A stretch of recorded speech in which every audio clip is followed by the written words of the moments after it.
ভারতকে র্যাঙ্কিং পিছনে ফেলাইছে। ও এটা আসলে বিশাল বিশাল অর্জন।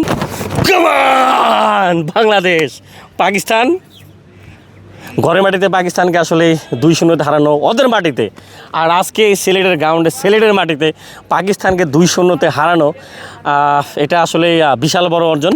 তবে বাংলাদেশ এই ক্রিকেটটাই 3-4 বছর যাবৎ খেলতেছে, এটা আসলে আমাদের জন্য অনেক গর্বের বিষয় যে বাংলাদেশে এখন মাথা উঁচা করে আসলে খেলতে পারে। আর যেই টেস্টে বাংলাদেশ পিছিয়ে ছিল সেখান থেকে বাংলাদেশ কিন্তু সামনের দিকে যেতেছে। কদিন আগে 6 নম্বরে ছিল, আজকে হয়তো বাংলাদেশ দেখা যাবে আইসিসি র্যাঙ্কিংয়ে 4 কি 5-এ চলে আসবে। তো এটা আসলে দুর্দান্ত দুর্দান্ত। বাংলাদেশ আসলে র্যাঙ্কিং এ ভারতকে পিছনে ফেলাইলো, এই ব্যাপারটা কেমন দেখলো? ভারতকে র্যাঙ্কিং পিছনে ফেলাইছে। ও এটা আসলে বিশাল বিশাল অর্জন। ভারতের মতো টিমকে আসলে র্যাঙ্কিংয়ে পিছনে ফেলাইলো, এটা শুনলাম। ধন্যবাদ আপনাদেরকে ভাই। আরেকটা বিষয় শোয়েব ভাই, যখন আজকের দিনের শুরুতে রিজওয়ান আর সাজিদ খান যখন একটু মারতেছিল, হ্যাঁ, কি মনে হচ্ছিল একটু ভয় কাজ করতেছিল কিনা? ভয় মানে ভাই ক্রিকেটে অনেক কিছু সম্ভব, তবে ওই সময় রেজওয়ান আর সাজিদের কথা ভাবতেছি ভাই।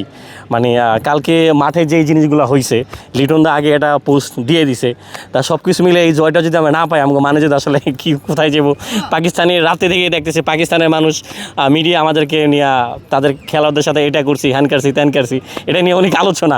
তা সেটা নিয়ে বলতেছিলাম আল্লাহ মানুষ যেন থাকে আমরা যেন ম্যাচটা জিতি। তা দিন শেষে বাংলাদেশ জিতলো। তবে কালকে যে মাঠে যে জিনিসগুলো হয়েছে আসলে আমার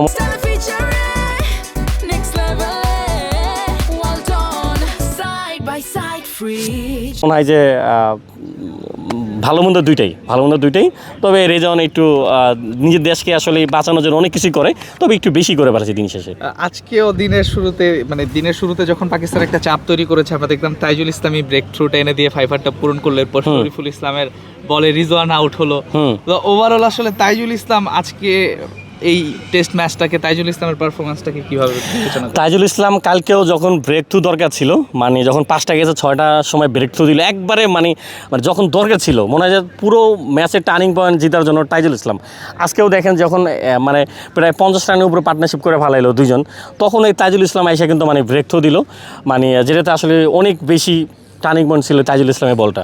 এই যে এশিয়ার কোনো দেশে এর আগে পাকিস্তান বিপক্ষে 4টা টেস্ট ম্যাচ হারে নাই, প্রথমবার বাংলাদেশের সাথে টানা 4টা টেস্ট ম্যাচ হারলো। মানে আমরা কি এখন আর পাকিস্তানকে গোনায় ধরি না? বিষয়টা কিরকম?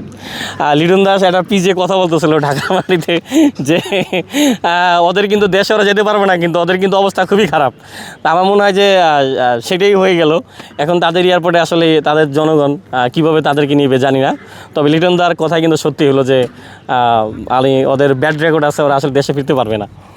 ওভারঅল সবকিছু মিলিয়ে বাংলাদেশ আসলে এই যে টেস্ট ক্রিকেটের যে এত উন্নতি, এই উন্নতিটা আসলে বাংলাদেশ ক্রিকেটটাকে কত দূর নিয়ে যাবে?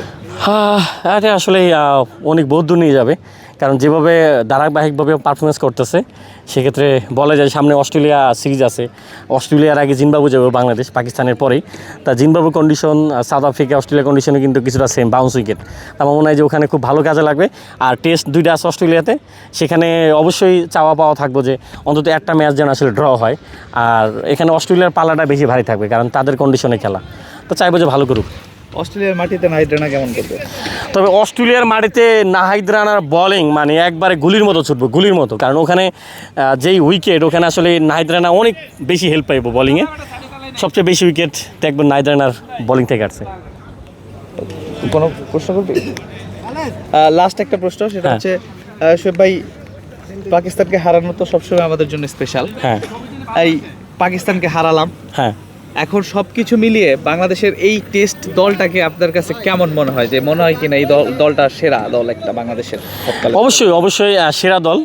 আমাদের আসলে এখন তার পরীক্ষার কিছুই নাই।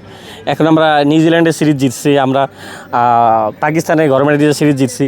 এখন সবচেয়ে বেশি একটা চ্যালেঞ্জ সেটা হচ্ছে যে মানে এই টিমটা যদি ভাই মানে অস্ট্রেলিয়া যে যদি একটা টেস্ট ম্যাচ জিততে পারে, একটা ম্যাচ যদি ড্র করতে পারে, আমার মনে হয় যে এটা ওয়ার্ল্ড কাপ পাওয়ার যে একটা শান্তি, ট্রফি পাওয়ার, ওটা সমান।